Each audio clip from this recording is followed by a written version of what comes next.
हम सोचते हैं कि उस इंसान को भुला देते हैं, उस इंसान को छोड़ देते हैं, लेकिन दोस्तों उस इंसान की यादें हमें रह रहकर सताती है।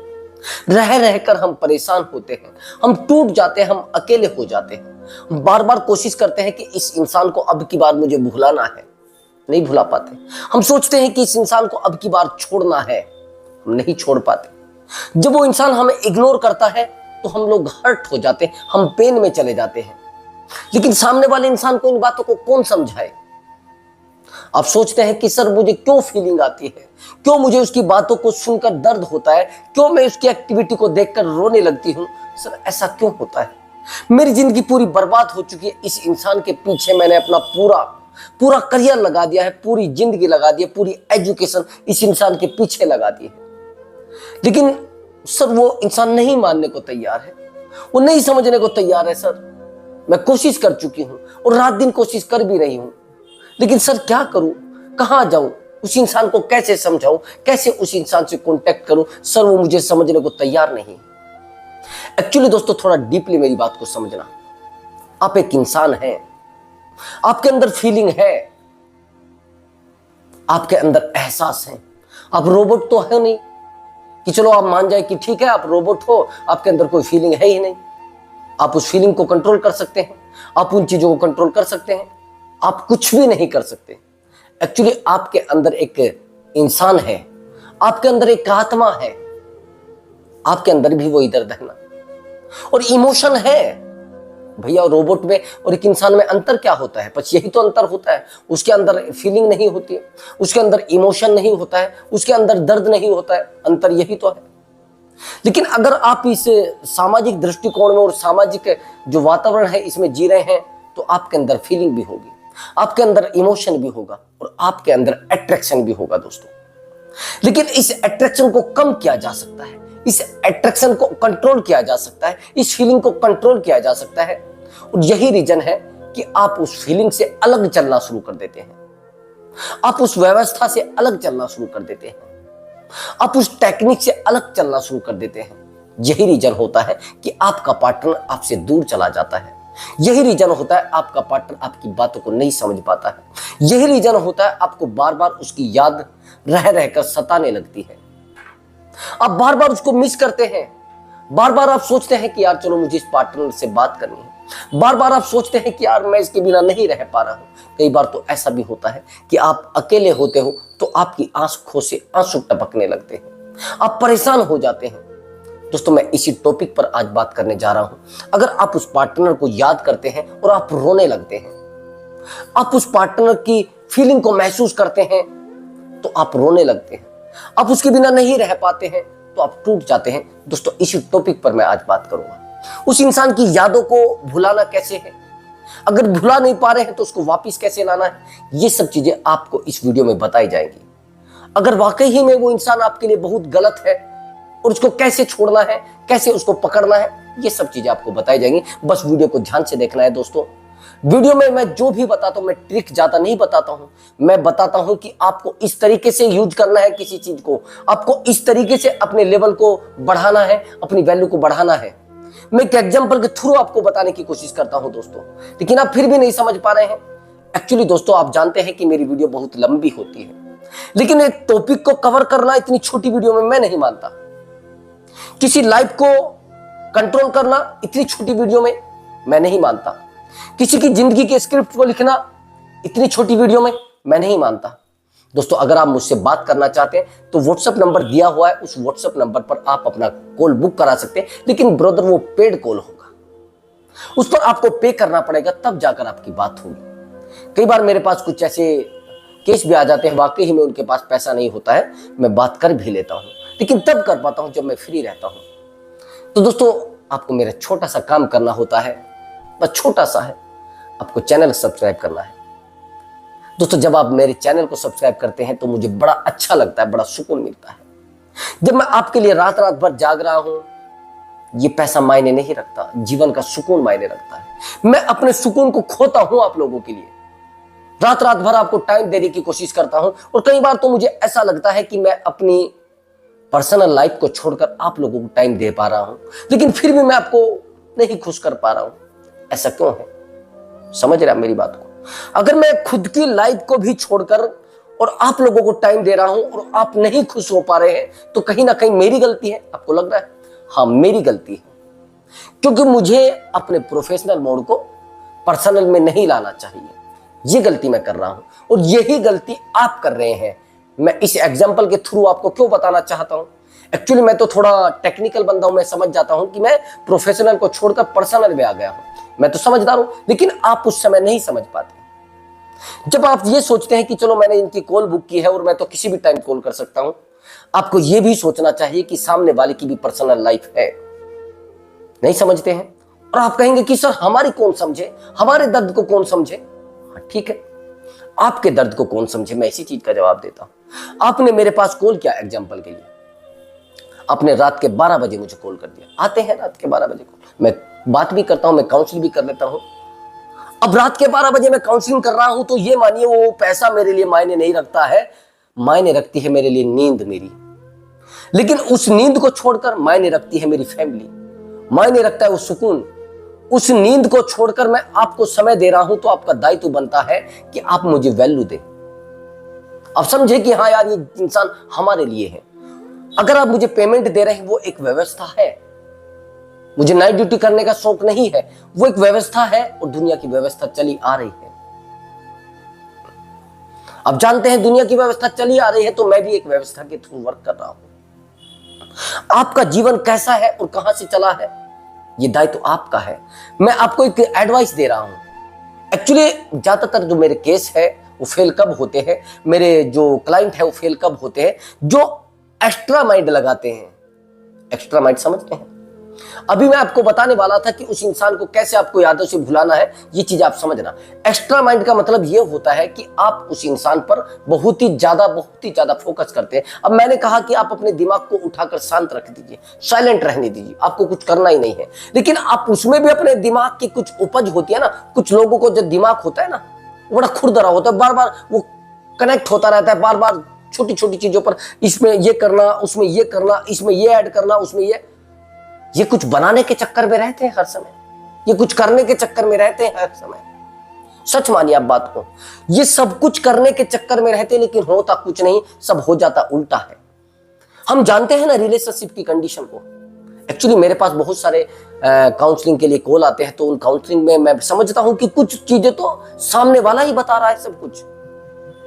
आप पेमेंट जमा कर रहे हैं, आप मुझे सुनने के लिए जमा कर रहे हैं, मेरी बातों को कहने के लिए जमा कर रहे हैं, लेकिन आप खुद बताए जा रहे हैं। भैया आप एग्जाम्पल के लिए समझिए, एक मोची है, यानी कोई जूता बनाने वाला है, आप उसके पास जब जाते हैं कि कहिए कि मेरा एक जूता टूट गया है, आप इसको सही कर दीजिए। आप उसको जाकर कहेंगे कि नहीं नहीं, ये जो सिलाई है ना वो ऐसे मारनी है, इस तरीके से मारनी है, और ऐसे करिए, आपको पता नहीं है, इस तरीके से करिए। तो कैसा आपको लगेगा? यानी आपके प्रोफेशन को वो समझा रहा है कि आपका प्रोफेशन ये नहीं है, ये वाला है। यही गलती आप रिलेशनशिप में करते हो। आप एक्टिव हो तो एक्टिव रहिए, आप पॉजिटिव हो तो पॉजिटिव रहिए। अगर आप टेक्निकल हैं तो टेक्निकल अपने तक सीमित रखिए, उस टेक्निकल इशू को अपने रिश्ते में मत लेकर आइए। आप समझदारी को अपने रिश्ते में लेकर मत आइए। ज्यादा समझदार भी रिश्तों को नहीं निभा पाते, ज्यादा होशियार बनने वाले, ज्यादा समझाने वाले रिश्ते को तोड़ लेते हैं। मैंने बहुत सारे रिश्तों को देखा है। बार बार जो लोग रिश्तों में ये समझा रहे ना, ऐसा नहीं करना चाहिए, वैसा नहीं करना चाहिए, ज्यादा सिद्धांतवादी रहना चाहिए, ज्यादा आशावादी रहना चाहिए, ज्यादा निराशावादी नहीं रहना चाहिए, इस तरीके के लोग भी अपने रिश्तों को खो दिया करते हैं। जो रात दिन समझा रहे ना अपनी गर्लफ्रेंड को, वो भी अपने रिश्तों को खो देते हैं। जो रात दिन समझा रहे ना अपने बॉयफ्रेंड को, वो भी अपने रिश्तों को खो देते हैं। जो ज्यादा सिद्धांतवादी, ज्यादा समझदार लोग होते, वह भी अपने रिश्तों को खो दिया करते हैं। अब ध्यान से मेरी बात को समझना, मैं जो जो बताने वाला हूं, मैं 2 पॉइंट पर बात करूंगा, तीसरे पॉइंट पर नहीं बात करूंगा, बस ध्यान से समझना। एक्चुअली दोस्तों, हम किसी इंसान को क्यों नहीं भुला पाते हैं, उसका सबसे बड़ा कारण है कि उस इंसान से हमारा इमोशन जुड़ा है। हम उस इंसान से इमोशनली कनेक्ट हैं ब्रदर, हम फिजिकली कनेक्ट नहीं हैं। और कुछ लोग कहते हैं कि सर फिजिकली, अगर फिजिकली रिश्ते जुड़ते तो आज तलाक ना होते दुनिया में। आज 2-2 बच्चों के बाद कोई छोड़कर जा रहा है, 2-2 बच्चों के बाद पति छोड़कर जा रहे हैं, 2-2 बच्चों के बाद पत्नियां छोड़कर जा रही है। क्या है? क्या वो फिजिकल नहीं हुए थे? दोस्तों, अगर फिजिकल से रिश्ते जुड़ते तो ये सब कुछ ना होता। अगर फाइनेंशियल पैसे से रिश्ते जुड़ते तो सब ऐसा नहीं है। मेरे पास बहुत सारे केस आते हैं जिनके पास करोड़ों रुपए हैं। मेरे पास एक ऐसा केस आया, आप सुनकर भी हैरान हो जाएंगे, आप परेशान हो जाएंगे, टेंशन में हो जाएंगे। वो चीज मैं नहीं बताना चाहता था, लेकिन आज मैं इस वीडियो में बताऊंगा कि पैसे से भी कई बार रिश्ते नहीं जुड़ते हैं, पैसे से भी आप फेल हो जाते हैं। लेकिन अगर आप वैल्यूबल पर्सन नहीं है, मैं वही तो आपको बताना चाह रहा था। उस इंसान की यादों को कैसे भुलाना है वो तो समझ लीजिए। आपको जिस समय उसकी याद आती है, आपको यह सोचना है कि वाकई में वो इंसान धोखेबाज था। एक्चुअली उस इंसान को याद करने का एक बहुत बुरा, जिसको कहते हैं ना, एक फेज भी होता है। अगर उस फेज से हम निकल जाए तो शायद उस सिचुएशन को कंट्रोल किया जा सकता है। आपको एक टाइमिंग होती है आपकी, उस समय आपको याद आती है, उस टाइमिंग को आप किसी और काम में लगा सकते हैं।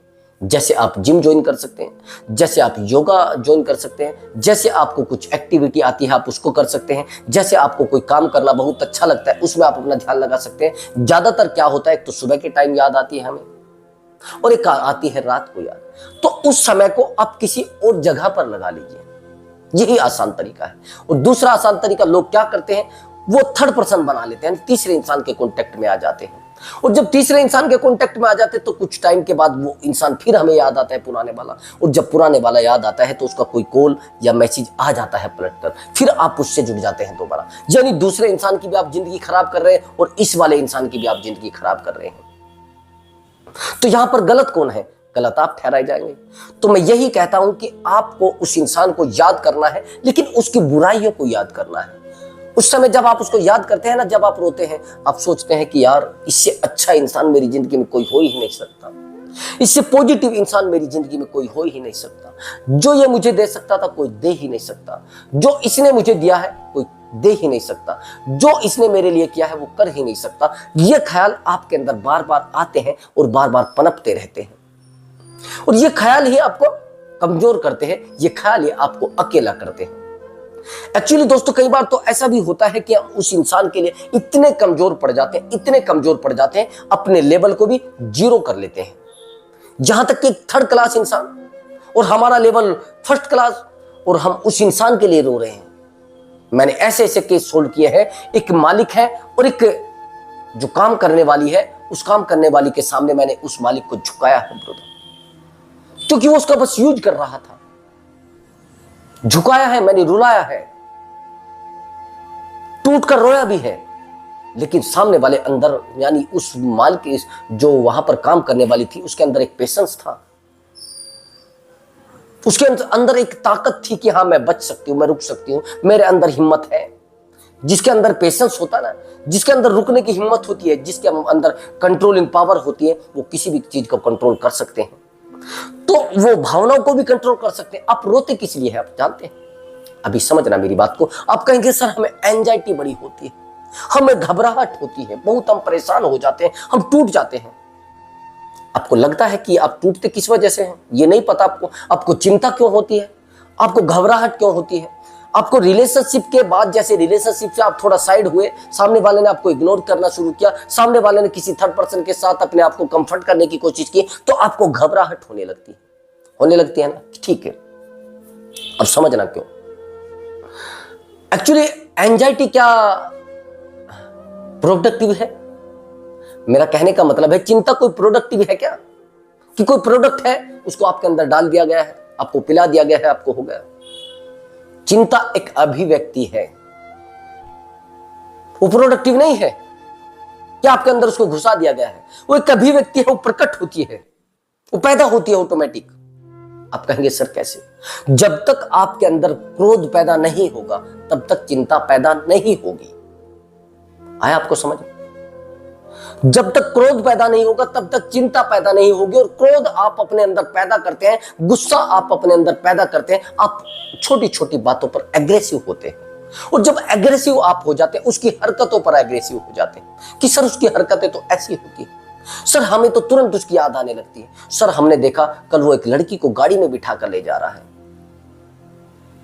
आपका कंट्रोल उसके शरीर पर ही तो है, दिमाग पर तो नहीं है। ज्यादातर लोग क्या करते हैं, उसके शरीर पर कंट्रोल करने की कोशिश करते हैं, अपने पार्टनर की बॉडी पर कंट्रोल करने की कोशिश करते हैं, उसके दिमाग पर कंट्रोल नहीं कर पाते।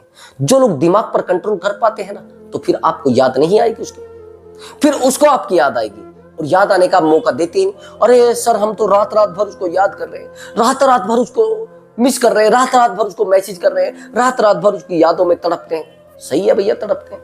मैं आपसे ये पूछना चाहता हूं, आप रात रात भर उसकी यादों में तड़प रहे हैं, रात रात भर आप उसके लिए परेशान हो रहे हैं। मैं आपसे पूछना चाहता हूं, जब आप रात दिन उसको याद कर रहे हैं, तो वो कैसे आपको याद करेगा? सारा काम जो उसको करना है वो आप कर रहे हैं, सारी एक्टिविटी जो आप उसको करनी है वो आप कर रहे हैं। क्यों क्यों ऐसा कर रहे हैं? क्या जीवन में कुछ बचा नहीं है? क्या जीवन में सजने संवरने का कुछ है नहीं? क्या जीवन में अपने आप को खुश रखने का कुछ है नहीं? इस इंसान से अलग दुनिया में कुछ है नहीं? इस इंसान से सुंदर इंसान दुनिया में है नहीं? इस इंसान से अच्छी लाइफ कुछ है नहीं? मैं कहता हूं, जहां पर स्वाभिमान को खोना पड़े वहां पर साइड हो जाइए, जहां पर आपके दिल को ठेस लगे वहां पर साइड हो जाइए, जहां पर आपकी इज्जत और आपके अरमानों का कत्ल किया जाता हो वहां से साइड हो जाइए। अरे भैया, सामने वाले को दिखाइए तो मैं कुछ हूं, मेरी लाइफ भी है। जिस इंसान के साथ आप लगातार 6 साल से खेलते आ रहे हैं, जिस इंसान के साथ आप 10 साल से खेलते आ रहे हैं, जिस इंसान के साथ आप खिलौने की तरह जब आपका मन करता है लात मार देते हैं, जब आपका मन करता है उसको चला लेते हैं, क्या है? मैं रोबोट हूं क्या? मैं प्रोडक्टिव हूं क्या? मेरे अंदर भी अभिव्यक्ति है, मेरे अंदर भी भावना है, मेरे अंदर भी फीलिंग है, मेरे अंदर भी एहसास है। मैंने आज आपको फर्श से लेकर अर्श पर बैठाया है। मैंने अभी एक काउंसलिंग की है, महिला थोड़ी समझदार है, काफी ठीक ठाक समझदार है। एक्चुअली उसका कहना यह था कि सर, जिस इंसान से मैं प्यार करती हूं, मैंने उस इंसान को फर्श से लेकर अर्श पर लेकर गई हूं। मैंने हर स्थिति में, हर परिस्थिति में, हर कंडीशन में उसका साथ दिया है। उसके पास 1 रुपया भी नहीं था, सब कुछ मैंने अपने आप को उसको हवाले किया है, अपने आप को भी समर्पित किया है। उसके बिजनेस में घाटा हुआ या उसके बिजनेस में बेनिफिट हुआ, लेकिन फिर भी मैं उसके साथ खड़ी रही। हर बरसात में, हर धूप में, हर छांव में मैंने उसका साथ दिया है। लेकिन आज वो इंसान मुझे छोड़ना चाहता है। सर, इसका मतलब तो यह है कि मैं वैल्यूबल नहीं हूं। एक्चुअली दोस्तों, आप वैल्यूबल थे ही नहीं। आपने कभी बराबर में बैठना चाहा ही नहीं। आपने चाहा है उसके डाउन में काम करना। जिस दिन आप कल्पना कर लेते हैं, जिस दिन आप पॉजिटिविटी की कल्पना कर लेते हैं, उस दिन आपके जीवन में सब चीजें आना शुरू हो जाती हैं। एक बात ध्यान रखना, अगर आप रो रहे हैं तो परेशान होंगे। ध्यान से समझना, मैं कुछ चीजों को बताने वाला हूं, ये चीजें आपके रिलेशनशिप में लागू होती है और हमेशा लागू होती है और हमेशा ही लागू रहेंगी। ये बात ध्यान से समझ लेना। अगर आप उस इंसान को याद करके रो रहे हैं तो ये एनर्जी उस तक पहुंच चुकी है। आप मोबाइल से कॉल करें ना करें, आप किसी से कहें ना कहें, लेकिन ये एनर्जी वहां जा चुकी है, ये वाइब्रेशन वहां पहुंच चुकी है। समझा मेरी बात को? आप हंस रहे हैं तो ये भी वाइब्रेशन वहां तक पहुंच रही है। आप किसी के साथ घूम रहे हैं, ये भी वाइब्रेशन वहां तक पहुंच चुकी है। अब आप कहेंगे सर, ऐसा कैसे कह सकते हैं आप? ऐसा मैं इसलिए कह सकता हूं, अगर आपके पार्टनर के साथ कोई थर्ड पर्सन आ जाता है तो आपको संकेत मिलना शुरू हो जाते हैं, आपको ऑटोमेटिक एक वाइब्रेशन आना शुरू हो जाती है। आपको लगता है अरे हाँ सर ये तो है, आपको ऑटोमेटिक लगना शुरू हो जाता है कि मेरे रिलेशनशिप में कोई थर्ड पर्सन एंट्री कर गया है। अब जब आप उसको डीपली देखते हैं चीजों को, आपको पता लगता है हाँ सर ऐसा ही है, सर हाँ वाकई में मेरे रिलेशनशिप में थर्ड पर्सन था। मैंने बहुत सारे रिश्तों को देखा है। मेरे पास एक कॉल आया, उस कॉल में मैंने कहा उस लड़के से कि सर आप बताइए क्या स्थिति है। उसने बोला कि सर एक्चुअली मैं एक लड़की से 8 साल से प्यार कर रहा हूं और 8 साल से लगातार मैं रिलेशनशिप में हूं, कभी ऐसा हुआ ही नहीं। अब वो लड़की मुझे लगातार इग्नोर कर रही है। मैंने कहा कैसे इग्नोर कर, कितने टाइम से? कि सर 2 महीने से इग्नोर कर रही है। मैंने कहा अच्छा कोई थर्ड पर्सन तो नहीं? कहने लगा नहीं नहीं सर ऐसा तो नहीं हो सकता, 8 साल से आज तक तो कोई थर्ड पर्सन आया ही नहीं, 8 साल से आज तक तो उसने किसी थर्ड पर्सन को देखा ही नहीं। अब जो कंडीशन उसने बताई थी, जो सिचुएशन उसने बताई थी, अब हम तो रात दिन इस टॉपिक पर वर्क करते थे, हम सेकंडों में बता देते हैं कि ये जो संकेत है, ये एक्टिविटी जो है थर्ड पर्सन की है, ये एक्टिविटी जो है ये आपकी गलती है, ये प्रॉब्लम जो आपने क्रिएट की है, ये धोखा जो किया है आपने किया है, ये जो धोखा किया है वो उसने किया। हमने तुरंत बता दिया कि आपके रिलेशनशिप में थर्ड पर्सन है। वो कहने लगा नहीं नहीं सर ऐसा तो नहीं। उसने कहा कि सर वो जब मुझे कॉल करती है वो कहती है कि मुझे अकेले रहना है। ओके, मैं अकेले रहना चाहती हूं, मैं अकेले पढ़ना चाहती हूं, मुझे सहारे की जरूरत नहीं है। मैंने कहा आप कुछ टाइम के लिए साइलेंट हो जाइए। उसने कहा कि सर थर्ड पर्सन हो ही नहीं सकता। अब वो एक दिन, 2 दिन, 10 दिन, 15 दिन साइलेंट रहा, और 15 दिन के बाद उस बंदे का मुझे कॉल आता है। उसने कहा सर जैसे आपने कहा था थर्ड पर्सन है, थर्ड पर्सन है सर, लेकिन थर्ड पर्सन है सर, उसने बता दिया है मुझे थर्ड पर्सन है। उसने कहा कि जिस समय आप मुझे रात दिन झगड़ा मुझसे करते थे, जब आप रात दिन मुझसे आप झगड़ा करते थे, तो उस समय मैं इस इंसान के कांटेक्ट में आ गई, इस इंसान से मैं अपनी बातों को शेयर करने लगी, इस इंसान से मैं अपने दर्द को शेयर करने लगी। जब आप रात दिन मेरे साथ झगड़ते थे, जब आप रात दिन मुझे हर्ट फील कराते थे, जब आप रात दिन मुझसे बहस करते थे, तो उस समय मैं इस इंसान के कांटेक्ट में आ गई। और यही गलती रही कि अब उसने कहा कि सर उसने कह दिया है कि मेरा अब आपके साथ मन नहीं लगता है, मैं इस रिलेशनशिप को क्लोज करना चाहती हूं। जब ऐसी सिचुएशन आपके साथ आ जाए तो आप क्या करेंगे? आपके पास रोने के अलावा कुछ बचता है? आपके पास दुखी होने के अलावा कुछ बचता है क्या? आपके पास परेशान होने के अलावा कुछ बचता है क्या? मैं कहता हूं कि आपके पास कुछ भी नहीं बचता। आपके पास दर्द के अलावा कुछ भी नहीं बचता। आपके अंदर फीलिंग के अलावा कुछ नहीं बचता। आपको हमेशा दर्द मिलता है, आपको हमेशा बहुत ही ज्यादा दुर्दशा आपकी हो जाती है। तो दोस्तों मैं आज की इस वीडियो में बात करने वाला था, ये जो एक्टिविटी मैंने बताई है, जो ये टेक्निक बताई है, इस तरीके से आपको फॉलो करना है और इस तरीके से ही जीना। अब समझ रहा उस इंसान को भुलाया कैसे जा सकता है, उस इंसान से दूर कैसे जाया जा सकता है, और वो जैसे आप दूर जाएंगे तो वो इंसान आपके पास आना शुरू हो जाएगा। एक्चुअली दोस्तों क्यों ऐसा होता है वो समझना, हम जितना किसी इंसान के पीछे दौड़ते हैं उतना ही हमें उसकी याद आती है। जिस दिन हमने ये सोचना शुरू कर दिया कि इस इंसान ने जो भी किया था वो हमारे साथ एक धोखा किया था, एक गेम प्लान के साथ किया था, जो भी किया था, उस दिन वो इंसान आपके लिए तड़पना शुरू कर देगा। उस दिन वो इंसान आपके लिए परेशान होना शुरू कर देगा। एक्चुअली आप चाहे जितने भी स्ट्रॉन्ग बंदे हैं, कितने भी समझदार बंदे हैं, लेकिन ये जो प्रोडक्टिविटी आपने पैदा की है ना अपने अंदर, आप टेंशन में हो जाते हैं, आप उसके लिए रोने लगते हैं, ये लगातार हो सकती है। आपसे इससे डिप्रेशन के शिकार हो सकते हैं, आपको दवाइयां खानी पड़ेंगी सोने के लिए। मैंने ऐसे ऐसे केस को देखा है, 45 डेज तक भी लोग नहीं सो पाए, 15-15 दिन से सोए नहीं। वो लोग जो महान हैं, जो लोग स्ट्रोंग हैं, जो ताकतवर हैं, जो कहते हैं कि सर ऐसी हालत हमारी कभी हुई नहीं थी, जो बोलते हैं ना तो उनके मुंह से जैसे बोलते हैं ना फूल झड़ते हैं, स्वीट वॉइस जिनको सुनने के लिए लोग तरसते हैं, लेकिन वो लोग प्रेम में पड़ने के बाद टूट जाते हैं, प्रेम में पड़ने के बाद अकेले पड़ जाते हैं। तो मैं यही कहता हूं, उस इंसान के धोखे को आपको याद करना पड़ेगा। उस इंसान ने एक धोखा आपके साथ किया है, उस धोखे को आपको दिमाग में बिठाकर और उस पर चलना होगा कि हाँ वाकई में ये धोखा था और आगे भी इंसान आपके साथ धोखा कर सकता है। अंडरस्टैंड? अब आके समझना। एक्चुअली दोस्तों जब हम रिलेशनशिप में आते हैं तो हमें एक चेहरा दिखाया जाता है। मुझे क्वेश्चन आया है कि सर वो इंसान, मुझे एक बात बताइए, जैसे पहले था आज क्यों नहीं है ऐसा? भैया जब आप पैदा हुए थे तब ऐसे थे क्या? नहीं। जब आप 10th क्लास में थे तब ऐसे थे क्या? नहीं। जब आप 12th में थे तब ऐसे थे क्या? नहीं। एक व्यवस्था है, एक कंडीशन है, उस व्यवस्था के साथ लोग बदल रहे हैं। एक समय है और समय के साथ लोग बदल रहे हैं, अपडेट हो रहे हैं। वो भी रिश्ते में अपडेट हुआ है। आप नहीं हो पाए तो गलती सामने वाले की नहीं है।